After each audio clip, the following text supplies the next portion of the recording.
This is SLP by day, author by night, with Tali Kellerstein and Becca Eisenberg, bringing the SLP writing community together. Hi, I'm Tali Kellerstein, pediatric speech-language pathologist and founder of the Speak Boutique. I'm so excited to be co-hosting this podcast, SLP by day, author by night, with my brilliant friend Becca Eisenberg, as we celebrate the stories and voices of SLPs who are changing the game through creativity and connection. You can learn more about my work at thespeakboutique.com. Please like, subscribe, share, and comment. We read all your comments and would love to have your feedback. If you are an SLP author, please join our Facebook group, SLP by Day, Author by Night. So welcome, Lavelle. Lavelle Carlson began her academic journey in sociology, but frequent relocations for her husband's career ultimately led her to a more meaningful path in speech-language pathology. Living across the US, England, and 10 influential years in Norway gave her a deep appreciation for language literacy and cultural diversity. Experiences that later inspired several of her children's books, including The Farting Four-Toed Troll, based on a family holiday story. Lavelle eventually earned her master's degree in speech-language pathology from the University of Tulsa and went on to work in both THS and public school systems in Oklahoma and Texas. While in Georgetown, she served as president of the former Austin Area Speech-Language Pathologists Associations. Her career in speech pathology sparked a passion for writing and publishing. With her husband's encouragement, Lavelle launched children's publishing, producing a full catalog of books and exhibiting at state speech conventions in ASHA. Though her business was later sold, she continues to write and self-publish, collaborating with professional illustrators. Lavelle also embraces innovation, co-facilitating the Facebook group for AI for SLPs, and integrating AI tools into her subscription-based website, never in her published books. She recently completed a full website redesign and continues expanding her skills to better serve educators, clinicians, and families.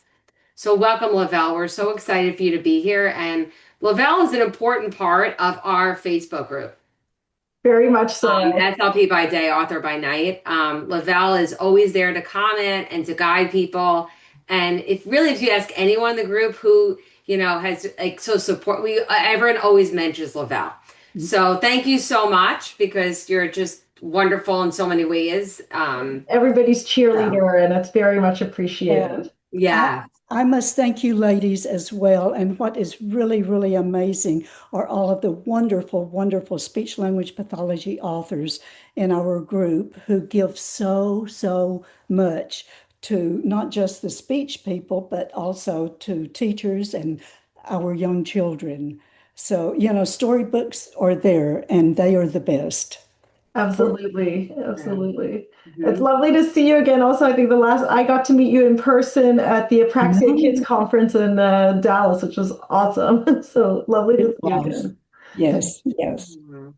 Yes. So I don't know if you want to start off with your career as a speech pathologist and how you got in, because you have a very long history of publishing, like many years ago. So I don't know if you want to start with that or you want to start with more recent, but maybe we'll go back a little bit and just start with kind of your career and how you got into publishing. And then we could go into anything you've been doing recently, which I know is always a lot. Right. Doing something. Well, sometimes, and without, being too wordy about it, sometimes I think about, why one person will get into reading and writing and another one will not.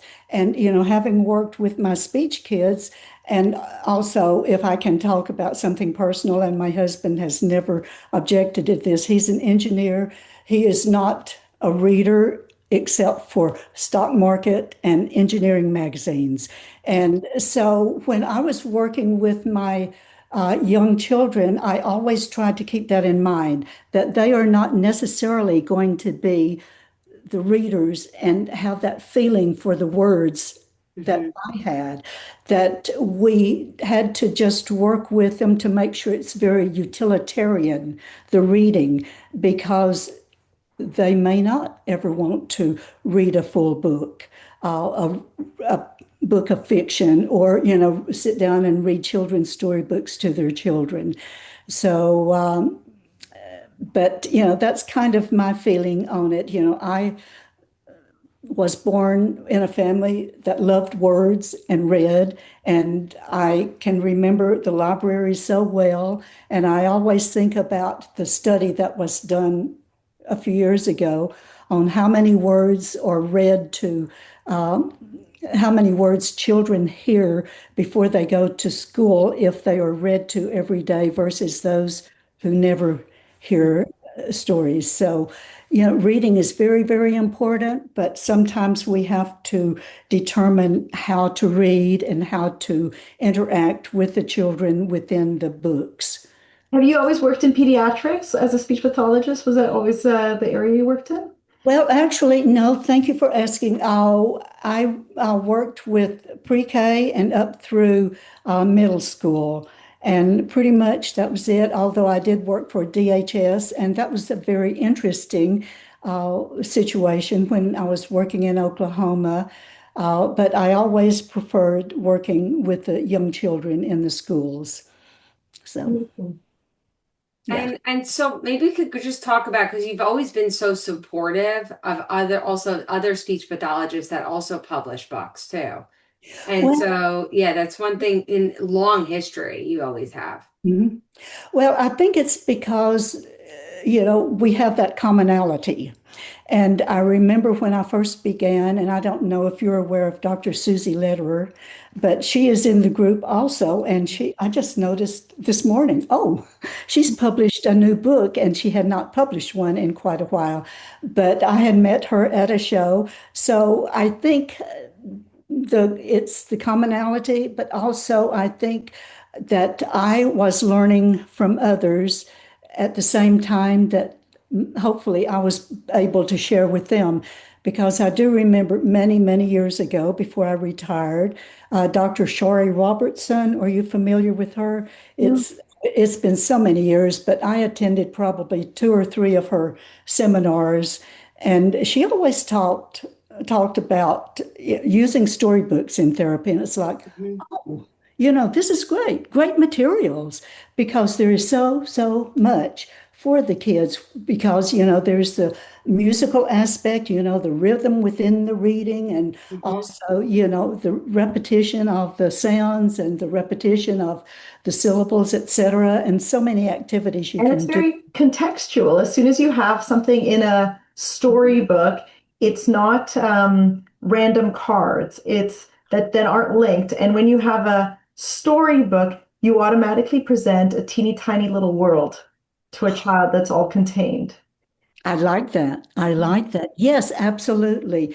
Because you're so right, because we are introducing them to this world, whether it be an animal world, whether it be a world of, learning how to eat new foods that they're not able to eat, a world in which there are some kids who are different than them, and they learn to accept those differences. So can we get into kind of like how you started publishing your own book, like the process of it, of like the idea to the illustration to the publishing and Yeah. the whole process? Yes. Well, actually, it was a huge learning curve for me, because when I first began, again, my husband was very supportive. Okay, yes, if you want to do this, that's fine. So I was not a techie person. We had to hire someone who could illustrate and also format the book. And I was able to do that. And I was lucky in that I was able to find some good illustrators. I don't know if you ladies are familiar with Jenny Lear. She is a speech-language pathologist, but she also had her undergraduate degree in art. So she did one of my first books, Eek, I Hear a Squeak, fantastic illustrations. And then I had this gentleman who worked for us format the book, and we would order large supplies. At that time, and I did hardcover books back then. Mhm. Because, okay, I can do shows, I can sell the books, I can sell them through the catalog, and we get our money back. So it's not like, okay, I'm just spending all of our retirement pay. So again, I had that learning curve where we hired someone, and actually he eventually, would sit down with me and teach me how to use Photoshop, et cetera, et cetera. So at some point in time, I began, I can do this on Amazon, their KDP. Mhm. And yes, there were days I had to, work at it a little more because it was not natural to me. And then once I retired from speech, I thought that was the end of the book writing, which, it never, until I can just no longer think, I will be writing something. When did you retire? Back in 2000, let me think, we moved here in 2015, probably 2008, 2009, 2010. I'm not sure the exact. Yeah. So it's been a while. It's been a while. So at that point, you transitioned to writing. Well, actually, Oh, sorry, go ahead. I had begun before then. I began in probably about 2003, and then I was doing the speech shows. But then once I retired and once we moved to be closer to the grandkids, then, like I said, I thought, I won't be doing it anymore. But I still am doing it. Okay, I can write this for the grandchild and that for the grandchild, and still pull in some sweet speech components. So I'm still doing it. I keep saying, okay, that's it. But then several years ago, probably 4 or 5 years ago, I did one for my granddaughter, who happened to be she loved bunnies, and she played with the bunnies in her yard, a little thing. And it was called Bee, Honey Bunny, and Me.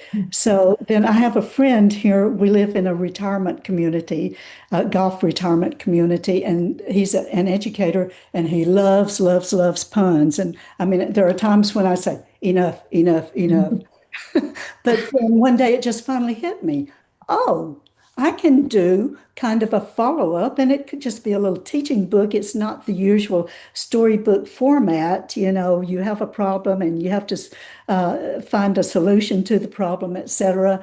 And so it's, like I say, it's a little bit of a teaching book. It's called Honey Bunny's Funny Puns. Giggles, That's really cute. riddles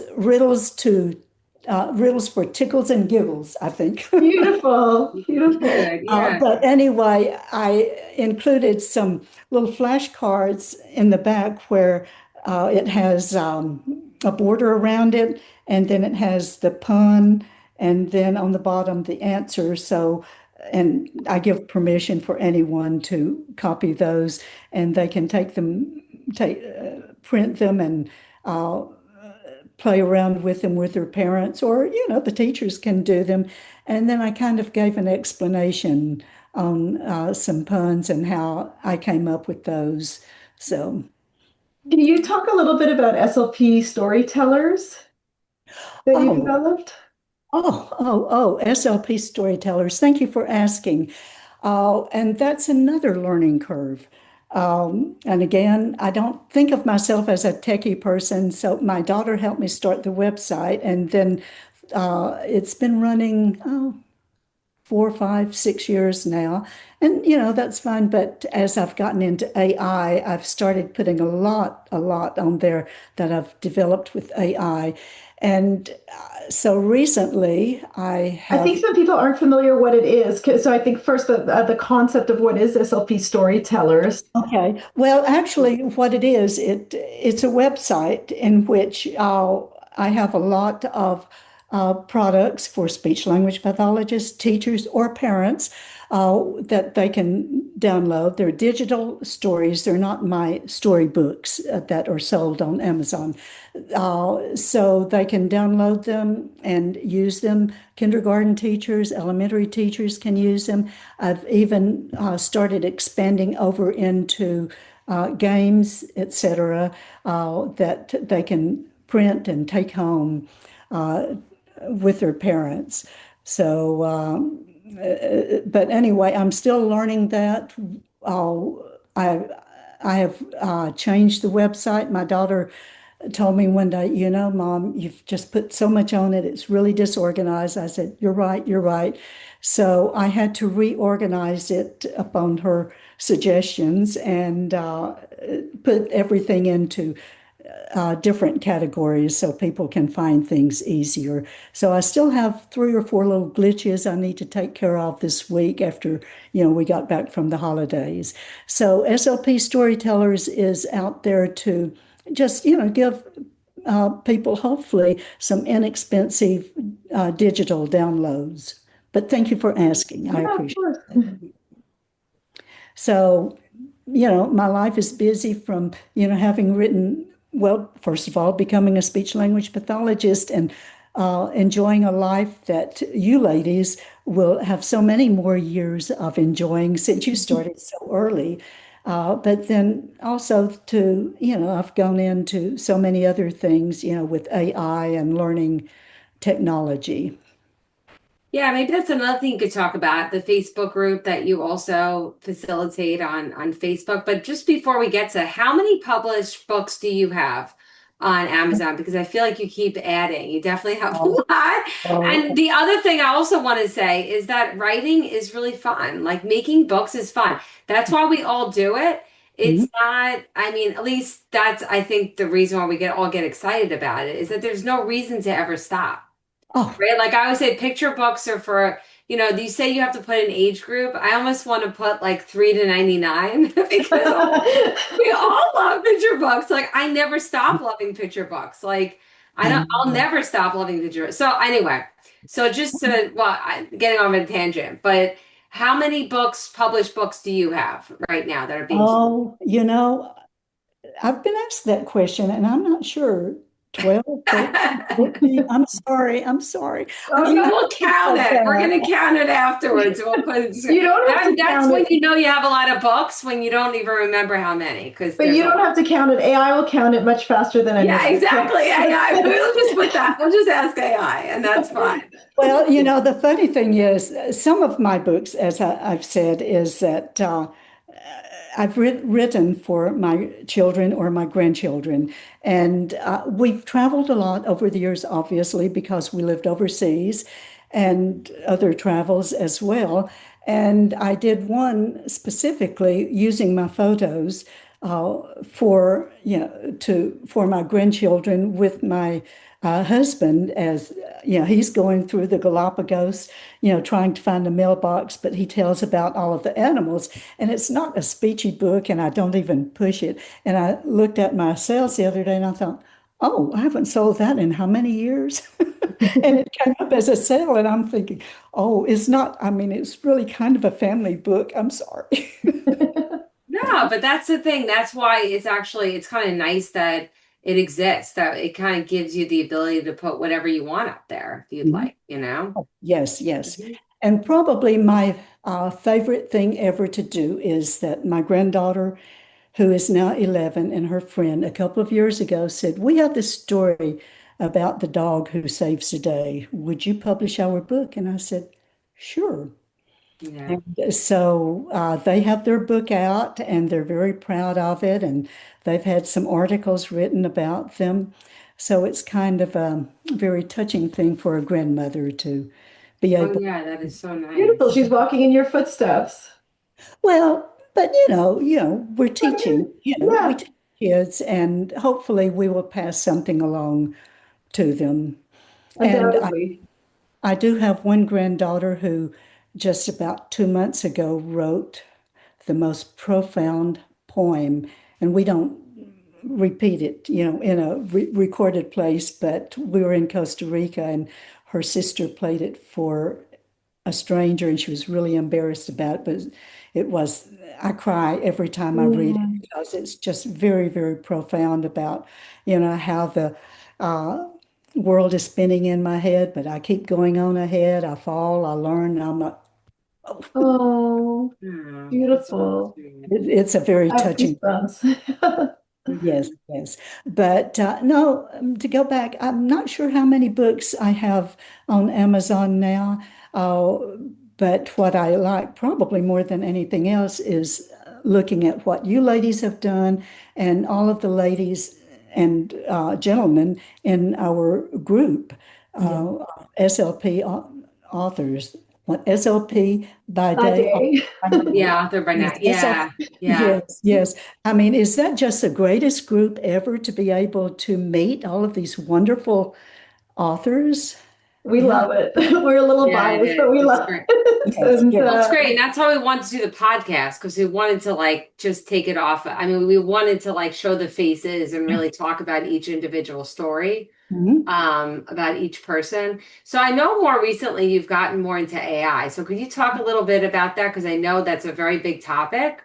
And there's so many different ways to use AI, but I just wanted to see like kind of your interest in it and in the group and kind of just any other ideas you want to share.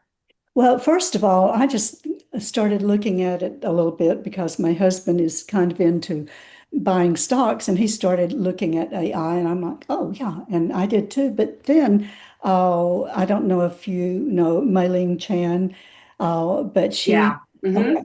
Okay, okay. She has a nice book on Amazon. Also, she said, well, why don't we start this group for AI for SLPs? And I said, sure, sure. Well, as it turns out, I'm the one, low on the totem pole when it comes to knowledge now because I don't keep up as much as they do. But Dr. Michelle Boisvert, and may I show the book she has of written? course, Sure, yeah. of course. Oh, okay, okay. So this book, Artificial Intelligence, Extended Reality and Automation in Speech-Language Pathology. And it's by Michelle Boisvert and Nerissa Hall. And I don't know her, but also Mei-Ling Chan contributed one chapter to it. But what is really, really nice about it is that it goes into the ethics of Mm. using AI and how to use AI for speech and language and how you still have to have your knowledge there so you can ensure that it is used properly. But this book is actually, I would say that it would probably be worth quite a few ASHA CEUs. Yeah. It is very, very, very deep. So, and I have not finished it yet, but the interesting thing is it does, like I said, it goes into the ethics and the ASHA core of ethics, etc. And it talks about the practicality of using AI. And before I read this, it was like, oh yeah, AI, I can write this story and put it on the website, and I can do these, mazes and games and put them on the website. All I have to do is tell ChatGPT to do it in a certain way. You have to learn to write the prompts in a certain way. And but it is so, so much more than that. But at the same time, I do look back and I say, if I had just had this way back in the day, I mean, just like that. Okay, little Johnny is working on this sound, but he is struggling with this specific grammar aspect as well. And you can think up a title, or just an idea for a story and tell ChatGPT it's for this age and he or she needs this problem without putting their name in it, etc. And the ChatGPT, Gemini, or whichever AI program you're using, just comes out just like that. And now, they will come out with, quick little illustrations or coloring pages or, mazes or games. And it's like, oh, I think I missed my time as a speech language pathologist. I mean, how great is that? It's an incredible tool. I mean, I think I really think of it as a multitude of tools, right? It's just so many different things. And Mhm. it does make your head spin how fast it's evolving. Like it's before our eyes and I can't keep up. It just Yeah, yeah. there's so much so many applications and I think that they've incorporated into my children's school. They're using AI and they presented to the parents on how it's being taught and used. And the philosophy was not to look at AI as cheating, but rather look at it as another tool that you can use. And the formula that they have to give the kids is that it has to be human, AI, human. And that piece where the human is at the beginning, but also the human is at the end. So that you lose that implication that the AI does it for you. The AI is just giving you material that you then tweak. So they've given the kids assignments like design a logo, one you design by hand, the other logo give commands to AI to do it. And then the kids have to write an analysis of what they experienced experientially, how those were different. So they're really having to contemplate about the use and existence of AI in this rapidly changing world. Yeah. Yeah. So, do you ladies think that AI is used quite a bit by speech language pathologists now? Yeah. Yeah, I think in like different ways too. I really like that you brought up the book and the ethics behind it, and that, it's like I said, it's a tool. It's a very good tool, but it also has to be used, I think, with caution in a lot of ways too. Because like as speech pathologists, we have to look at the individual child, and we have to kind of figure out, it could give us ideas. Like I certainly could think, like, hey, I'm doing this. Like, do you have any ideas? Like, I think for maybe like people who are just starting out as speech pathologists, think of activities might be an interesting way of using it. Or, I mean, I use it in different ways, but I still think that I think now it's good to be able to have material that really talks about how to use it, but I don't know. I mean, I don't know. I would imagine that people are using it.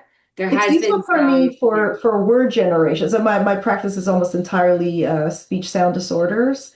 And I'm working in motor speech, so I'm often looking like, can a child move from this position to that position? Can you go from bilabial to a velar?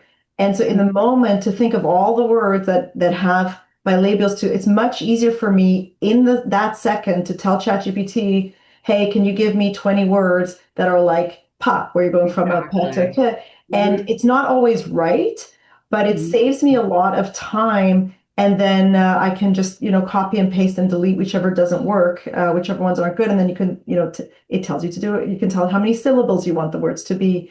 And so that sense, those books that we had when we were graduating, 30,000 words, and they were organized by phoneme, right? And they were these big volumes, and then they came out of publication. And I think that there's a generation that doesn't know what I'm talking about right now. And it went out of publication. But for those of us who had known them and then they went out of publication, like we really missed those books because it was useful to be able to grab it and find all of your S blends that are in the middle of a word or at the end of a word. And ChatGPT now does that in a flash, Right. Well, another interesting thing I find, and sometimes I'm almost a little bit embarrassed because I feel like I have a relationship with a metal piece. Well, they do get to know you after a And while. it's like, okay, ChatGPT, it will come back to me. And, for instance, I may go in and say, I would like for you to prepare a worksheet or page that I could have sent home with the parents based upon, this book or this. And sometimes it will come back and say, but would you like it similar to the one we did before? Or do you want one like this book or that book? And I'm like, how did you know that book? How did you know that? Right. Yeah. So it's almost a little bit too. embarrassing. It's like, is my husband here when I'm talking to ChatGPT? Yeah. That's funny. Yeah, I've experienced that too.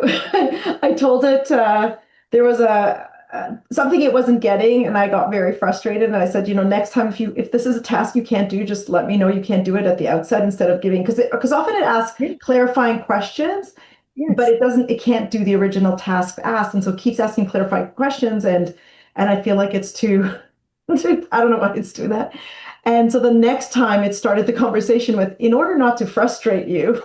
was like, oh, Right. okay. No, it does. It does remember. It Yeah. was But yeah. Yes, yes, yes.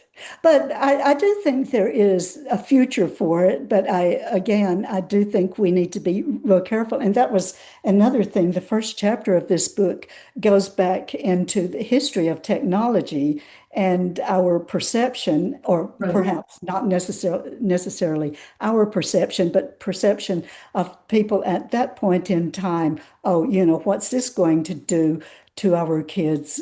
What will this do? Et cetera, et cetera. And I remember long ago, and this is not even technology, but I remember many years ago reading about when the bulletin board, or not chalkboard, was developed, and people were saying, "Oh, that's not good at all. The teacher's going to be have her back to the Mm, classroom." And wow. the article was about way back in the day when they first developed those. Oh, that's not good at all. And Hmm. it is, that became a part of teaching. Right. And so I think, maybe technology is that way too, but I just sometimes, having young grandchildren, I do worry about what they may see, or how it will affect them. Uh, but hopefully it will, we will all work, speech language pathologists and teachers, educators will all work to ensure that it is a good system for our kids. Definitely. Yeah, I hope so. And the Yeah. key is to go through it thoughtfully, right? Like the key is to instead of like rather than the sort of black and white where it's either, take it or leave it kind of thing, Mhm. that all or nothing approach, like it just needs to be thoughtful that it could be beneficial for this and it could be like less beneficial in this way, used in this way it's appropriate, but used in that way it's not, rather than a kind of blanket statement of how it's going to be used. And I think as long as we as a society are mindful, then we should be okay. Right, right, right. Gotcha. Well, it's funny because my oldest daughter is going back for another master's degree, but it's in cybersecurity. Mm. And while we were on vacation, she said, "Oh, I've got to take this test." And she said, "Well, he said we can use AI." And I'm like, "Really?" Oh, To wow. take the test. And she said, "Yeah, but we still have to know the material." Right. And Yeah. so. Exactly. So Yeah. I'm assuming that teachers and professors and speech language pathologists are all going to be able to see what the students can and cannot do. Yeah. And and there Yeah, might be, and I think the kids are learning, at least my kids are learning how to use it. mm. They're utilizing it in ways that like you have to know the material, but you could use it kind of as just another tool, just like any other tool. So what Um, ages are they now that they're 16 and 17. okay, so these are the older, like high school kids who are Yeah, used. like I think where it was harder was when like I was teaching graduate classes Mhm. and that was when AI just sort of came out and you may not know these students. So Yeah. to use AI in that situation is, but then how I explained it is that when a student needs your help, you're going to have to know the information. Right. So but I think people are starting to figure it out, especially in schools. Mhm. Definitely figuring it out for sure. Yeah, yeah, yeah. So is there any other like books that you have, like just to kind of switch gears a little bit? Do you have any other ideas for any future books that you're going to be doing? Oh, well, not so much speech, but each year we spend a week or more in Costa Rica with the family. And I always think, oh, uh, this is crazy. I probably have 30, 40,000 photos of travels over the years. And I do have, some photos I want to use that has to do with protecting the environment, because Costa Rica has been known, I don't know if they're still as good, but at one point they were working to protect the environment and keep it clean for the animals and people, etc. So I was thinking along those lines, but we'll see. We'll see. See if I have the photos I need without having to alter them too much. Yeah. So, but I don't have any speech books that I'm thinking of now. Although I still love to, listen to all of you ladies and see what you're doing and watch, what's being done. And may I mention a friend of mine? Do you know Jane Giebers? Yes, yeah, Oh, yeah. Huge influence for me. yes. Well, because, and I should have said this at the beginning, she was a major impetus for me using storybooks Yeah. because that's what her book was all about way back, way back. Yeah, yeah. Here's this story, and here are the goals that can be addressed within this story, and here are some activities you can do. And it's like, whoa, Yeah, yeah. yeah, I yeah. had her book luckily early in my career. I was very lucky to start in a place where we centered our therapy very much around picture books. So it was the water I swam in from the time I graduated. Yeah. But I had a friend, a childhood friend who lived in Texas, and she was also an SLP, and she had said that they were using Jane's book in her school, and so she introduced it to me. Becca, do you know Jane's book? I'm sure I know it. I It's would have to called just it's see the called books. cover of it. If not, if I probably not only know it, but probably have it. It's But I have called so books. many books that I know. I Really? have So a many lot of books. books. Yeah, It's called Books Are for Talking To, and Yes. it's a huge Yeah, volume. no. I know that book. I Yeah, know that book. yeah, Yes. a huge volume, and it goes by goal target area and a massive kind of index of books. My dream is one day my book will be in her little index and description, but she just came out with the second She will have to edition. revise it though. Yeah. And it's a big book to revise. But it's her book like really was so validating for somebody using picture books Mhm. throughout. Yes, yes. Very rich resource. And how she initially came up with that and did all of that work, it's like, wow, it's a lot of work for me just to do that with my books. Right. Yeah. Yes, all of these other books.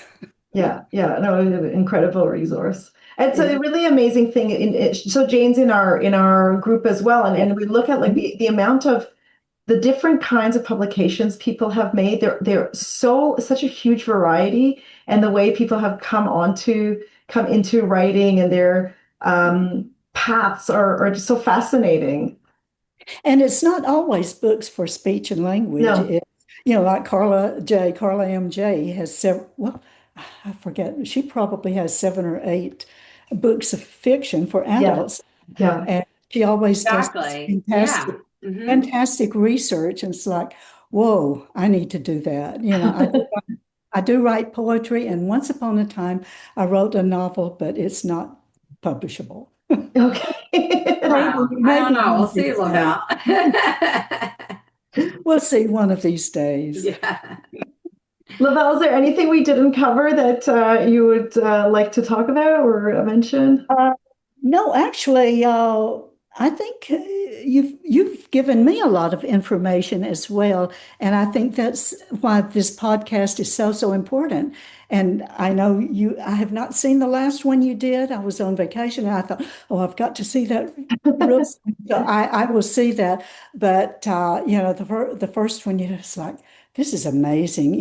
Remember the lady with dementia, and I'm like, this is just the best information that she gave out there. And maybe perhaps, because of my age, it's, well, no, I don't think it's relevant just for me. I think it's relevant for everyone. Yeah, Don't it you was a think? very powerful interview. It was Vanessa's interview that was very powerful. Yeah, it Oh, was. yes, very Yeah. much so. But yes, I mean, we have a great group of SLPs who write some fantastic books, and I hope that, more people see all of these books because they are well worth it. They are well worth the time spent to read and use them for speech and language, or just, for personal, emotional fulfillment. Yeah. Beautiful. Thank you so much, Lavelle. Thank you for so being much, here with Lavelle. us. It's so great seeing I you. hope you guys have a great holiday, celebration. So Thank you. Thank To you you. too. Take care. Okay, thank you so much. This is SLP by Day Author by Night, with Tali Kellerstein and Becca Eisenberg bringing the SLP writing community together.